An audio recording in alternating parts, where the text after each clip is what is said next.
Panginoong Jesus, hawakan niyo po kami ng mahigpit. Ako po si Father Fiel Pareha at ito po ang ating segment, ang Daily Devotion, na kung saan tayo po ay magdarasal, magbabasa at magninilay kasama ng salita ng Diyos sa buong taon.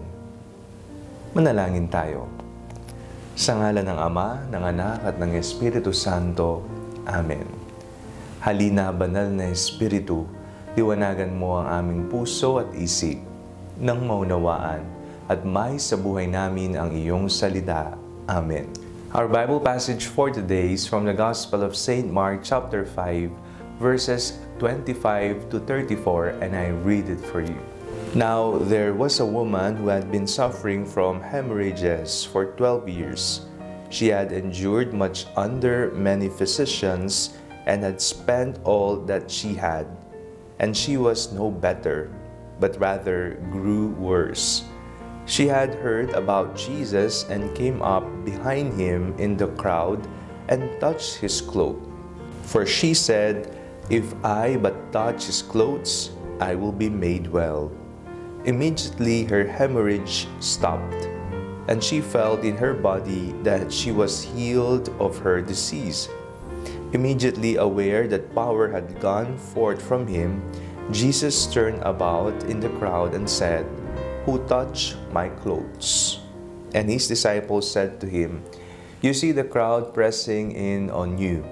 How can you say, 'Who touched me?'"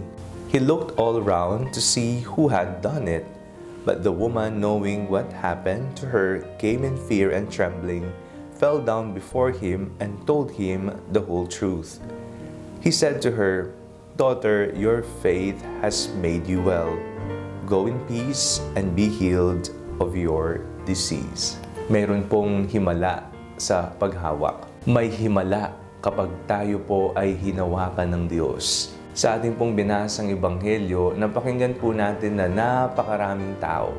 At mayroon pong isang babae na mayroon pong sakit. Siya po ay matagal nang dinudugo. Marami na pong doktor ang tumingin sa kanya, ngunit lalo lamang lumala ang kanyang sakit. Nang makita po niyang si Jesus ay paparating, kahit na napakaraming tao, siya po'y nakipagsiksikan at hinawakan niyo po ang kasuotan ng Panginoon. At ito po'y naramdaman ni Jesus na para bang may kapangyarihan na lumabas sa kanya. At naramdaman naman ng babae na may sakit na siya ay gumaling na sa kaniyang karamdaman. Hinawakan ng babae ang kasuotan ni Jesus at siya ay gumaling. Nagkaroon ng himala. Ngunit kung ating pong pagmamasdan, hindi ba't sa katotohanan, Diyos naman talaga ang humihipo sa atin. Siya ang humahawak sa atin ng mahigpit at siya ang nagbibigay ng tunay na kagalingan. Sa tuwing tayo po ay mayroong pangangailangan, sa tuwing tayo ay may sakit, sa tuwing tayo desperado sa buhay, huwag po tayong mag-atubiling, idulog sa Panginoon. Panginoon, hawakan niyo po kami ng mahigpit. Hawak kamay, walang iwanan.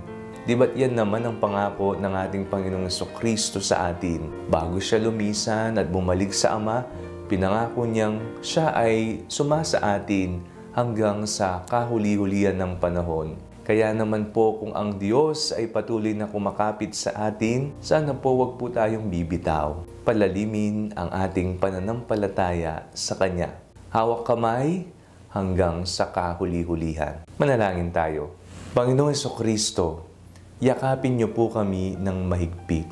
Nais po naming maranasan muli ang iyong pagmamahal. Napakaraming mga pagsubok, suliranin ang dumarating sa aming buhay. Minsan kami natatakot, nasisindak, hindi po namin alam kung saan kami pupunta. Pero ang iyong yakap, ang inyong paghawak sa amin, ang siyang nagbibigay sa amin ng kasiguraduhan na hindi kami nag-iisa sa mundong ito.